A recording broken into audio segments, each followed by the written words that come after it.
A znaš ko govori da sam strani plaćenik? Ona što je svoje dupe smestila u Jovankinu vilu. Čekaj, ne možeš tako da Ana govori. Brnabić. Ne možeš tako da govori. Jeste. Primanjeni više nego u Jovankinu vilu. Pa lako iz Jovankine, lako iz Jovankine vile prozivati ljude, sirotinju, koji se otima voda i truje zemlja. Da su strani plaćenici. Je tebi neko oteo nešto? Molim? Je tebi neko nešto? Pa nije mi niko oteo, zato što sam odbranio reku koju sam prohodao. Odakle je moj otac, odakle su svi moji poreklom. Ti ćeš sutra, kad neko drugi dođe na vlast, hladno ovde da počneš da pljuješ Vučića, onoga koga sad obožavaš. Nikakav tebi problem nije da sutra govoriš sve najbolje o meni i ovim opozicija, da o Vučiću sve najgore. To Vučić sinoć rekao. Kakav Vučić? Šta Vučić ima s tim? Sinoć si bio s njim, čovječe, ti si non stop s njim, ti više provodiš vremena s njim nego u svojoj kući. Pitam te, ko su savjetnici Aleksandra Vučića? Ima ih raznih. A Tony Blair možda savjetnik njemu. To je bilo jedna akcija, ali... Jedna akcija, a Šreder ili on savjetnik? Jeste, zašto ne?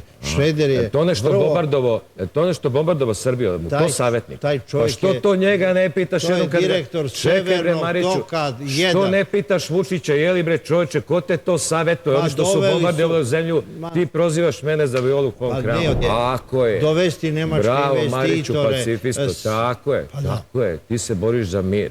I ovde širiš mir i toleranciju.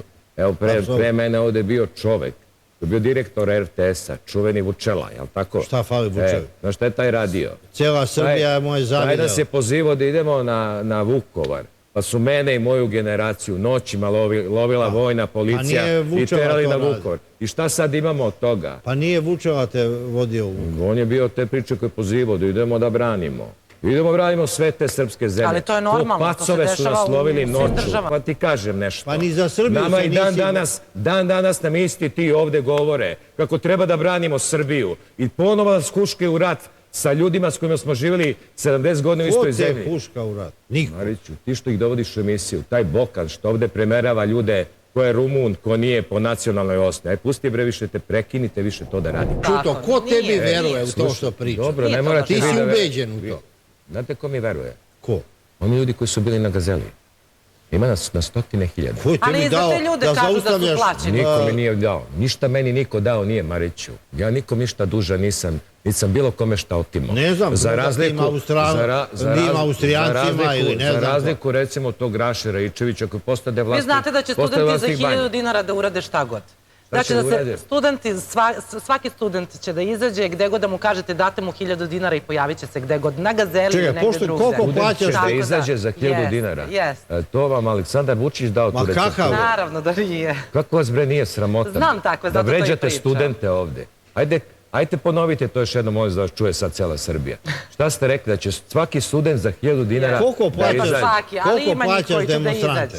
Treba da vas bude sramota. Vređate studente. Ne vređam studente.